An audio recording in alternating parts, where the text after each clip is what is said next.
Israel's popularity in the West has tanked since it began its genocide in Palestine's Gaza almost 3 years ago.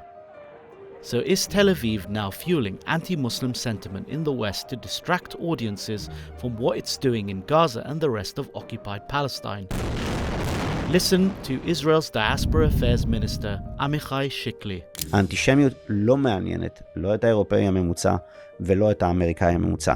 האסלאם הקיצוני מאוד מעניין אותם. מאוד מאוד מעניין אותם. ולכן צריך לנצל את הדבר הזה.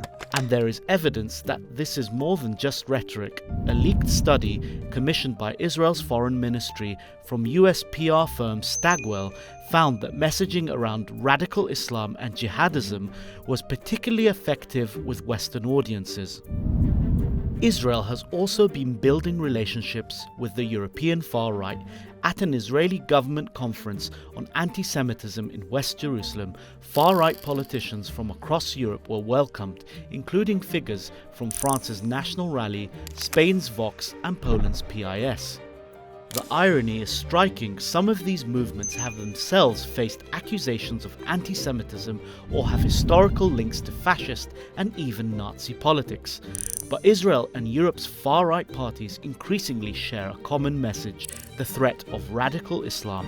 Shikli even hosted British anti-Muslim agitator Tommy Robinson on a tour of Israel.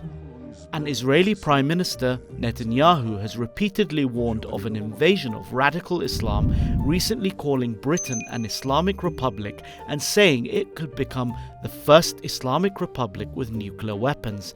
Now, in his re-election campaign, Netanyahu and his Likud party have lumped New York Mayor Zohran Mamdani together with the leaders of Iran, Hezbollah and Turkey under the slogan, "Don't let them win."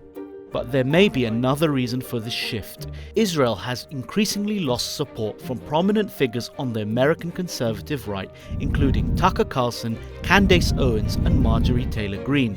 So the focus appears to be shifting from defending Israel's reputation to warning Americans about radical Islam.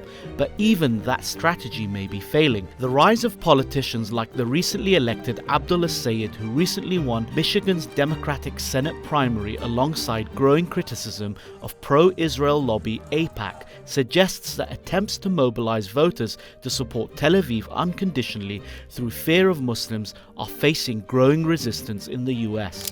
The question is whether Israel can rebuild Western support without confronting the issue that caused this collapse in the first place, its genocide in Palestine's Gaza.